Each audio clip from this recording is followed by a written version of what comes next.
Hey guys, and welcome back to another episode of Food School Smarter, Stronger, Leaner podcast on a mission to inspire a world where food makes us better. Guys, today is Friday, last day of official working week, and it's weekend ahead, and I'd like to leave you with some useful and vital for your healthy eating information so you could make better choices and maybe even organize your environment that will then help you to make better choices on autopilot, better food choices through the weekend and then the next week and then ahead in the future. So guys, today, at first, I'd like to talk about this book that I just finished, Why Smart People Make Bad Food Choices. We already talked about this book on Monday. So Why Smart People Make Bad Food Choices, the invisible influences that guide our thinking. And so I'd like to give you a few takeaways from this book that will help you to make better choices and smarter choices using the environment our food environment that's around us for your benefit, to help you to make better choices instead of making you make not so smart choices. So guys, did you know, for example, that your plate size, it influences your eating decisions a lot. Like how much you eat is actually defined by the plates that you are eating from. And obesity rates have been growing since since like 80s or 90s or maybe 60s, and our plate and serving sizes have also been growing, to no surprise of behavioral economists. And for the companies, the more you eat, the more you buy, it means more profits. They make more money out of you. For you, it means expanding waistline that is not necessarily in your best interests or in your or on your goal list, right? So what can you do? Buy smaller plates. Like, I'm not suggesting you to buy kids plates or go to the extreme, but maybe instead of, the biggest plate, choose smaller plate. And for the brain, actually, the size of the dish gives a guideline of how much food is enough to make you full. Believe it or not, but our stomach is not that good at telling us how much food we need.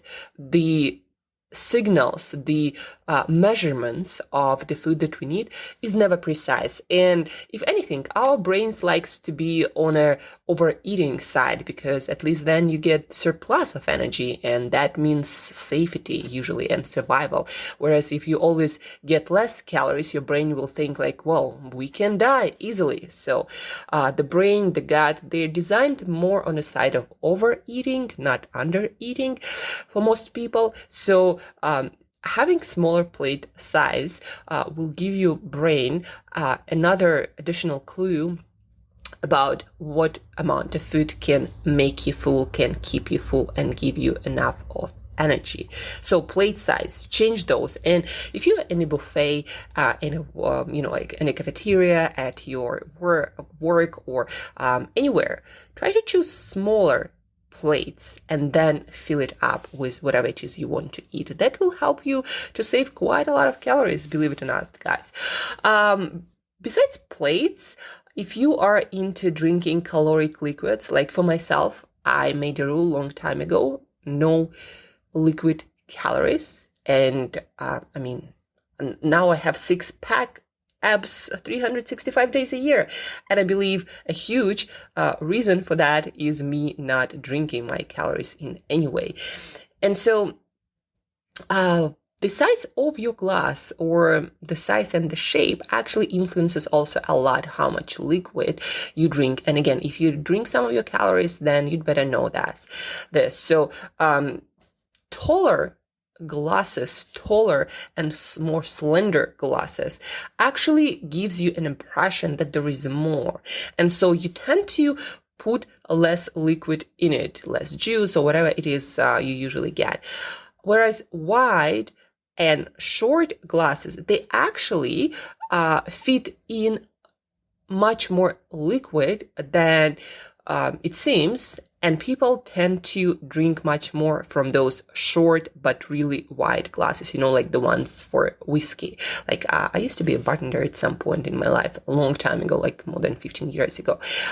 And I know all kinds of glasses. But so if you want to drink less automatically on autopilot, then use tall, slender glasses. Those, like, the taller the better, the less you'll drink. So plate size, glass size, it all matters. And also, for example, if you want your kids to drink less soda, give them those glasses and they'll drink less, believe it or not. So win for all, win for your budget and for your kids' health.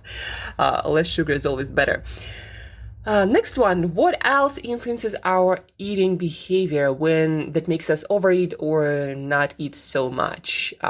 Usually what studies show is we eat more when we are with other people. But it's not because the amount of people influences the amount of food we want. No, actually what researchers found out is that because when we eat with other people, we tend to spend more time at a table. And that's why we tend to eat more. When researchers constrained that eating time, so for example, they gave people 20 minutes exactly to eat their meal. And whether that was people by themselves or with other people ate the same amount of food. So the timing matters. So if, for example, you want to eat less, then tell yourself, okay, I have 20 minutes and that's it. I cannot eat anything when 20 minutes are over. And that will make you that will help you to eat a certain amount of food and no more. And if to that you also add a rule that I need to chew my food slowly, then for sure you're not going to be eating a lot. So let's say 20 minutes per meal and then chew your food slowly. These 2 rules, if you just do that, believe me guys, you're going to start eating much less and losing weight and staying leaner. The next one, package size. So package size, guys, gives your brain a clue, just like a plate size, that this is the amount that is normal for me to eat. And that works across the board for all people. There was a case study in the book about some businessman who tried to sell more popcorn in the movie theaters. And it was a long time ago, many years ago, and it's actual real case study. And so the guy was creating all kinds of incentives to make people buy 2 or 3 bags of popcorn, like all kinds of discounts and all kinds of sets, so people buy more. But it didn't really work, worked for a few people, but not that much really. But then what he did, he was advised by some of their marketing experts to instead increase the size of the popcorn bucket. And of course, people will need to pay more for that. But of course, the profit is going to be even more for the guy who was selling the popcorn. Anyhow, he increased the size of popcorn and nobody minded. So people started buying bigger buckets of popcorn. And you probably are familiar with this situation when you're in a movie theater, or I'm just gonna get a big bucket. Whereas if there were only small packets of popcorn, you probably wouldn't buy 2. That's just how our brain works. The same goes for chocolate bars or anything.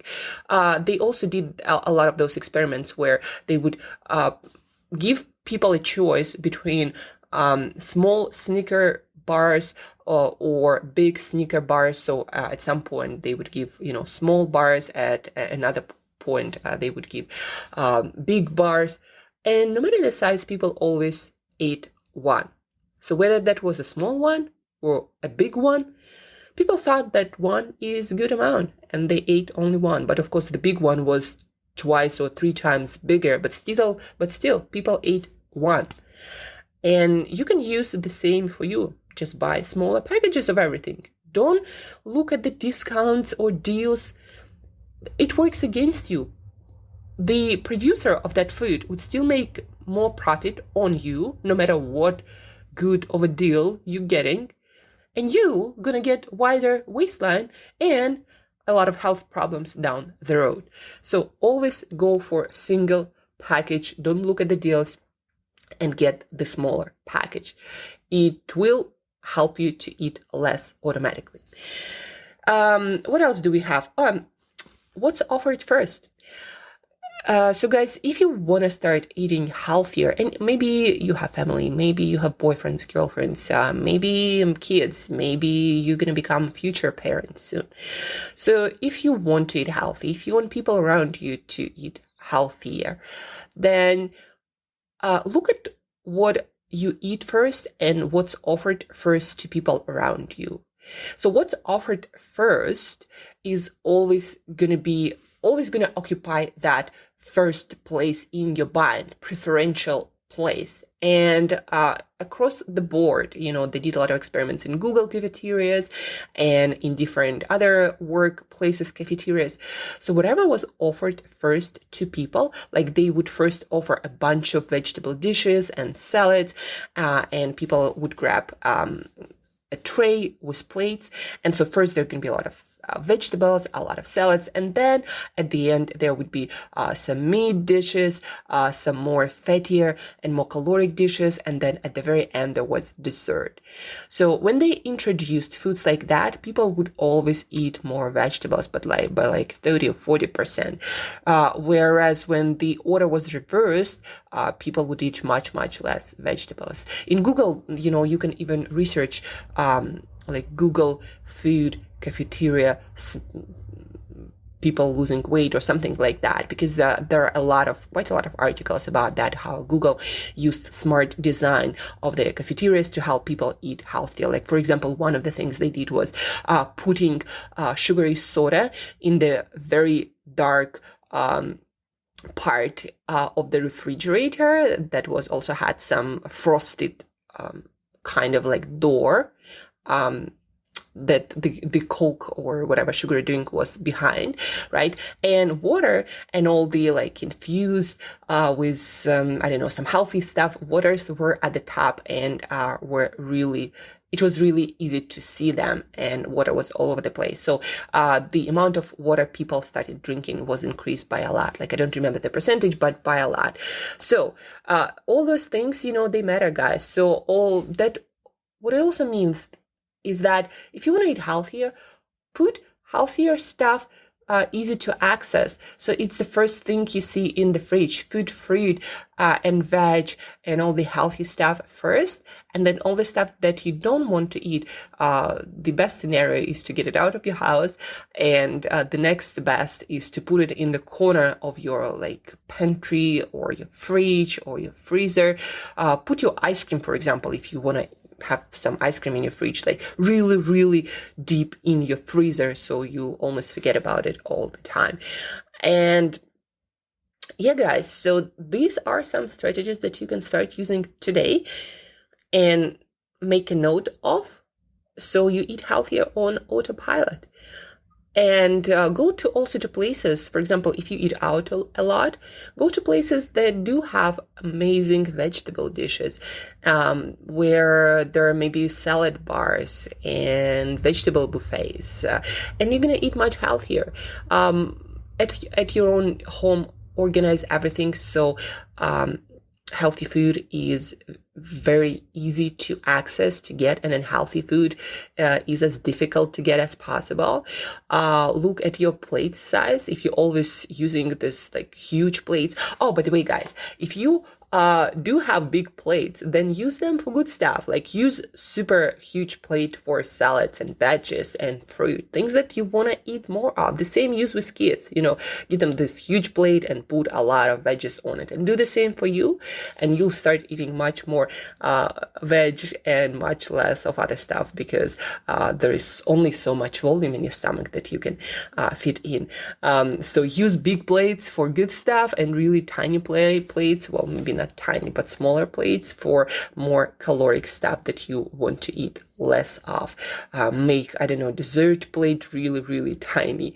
And also, if you have kids or, people around you, do the same for them, and they'll start eating healthier without noticing anything, or without you having to tell them anything about their healthy eating. So I always love reading this books about behavioral science And it's fascinating. We humans are very, very suggestible, and we make a lot of decisions without realizing how much we are influenced by our environment and timing and framing and smart designs and size of our plates and size of the popcorn buckets. We don't realize how many of our decisions are affected by all of that. And that's why, obesity rates are growing and people are eating more and more of the worst kind of stuff.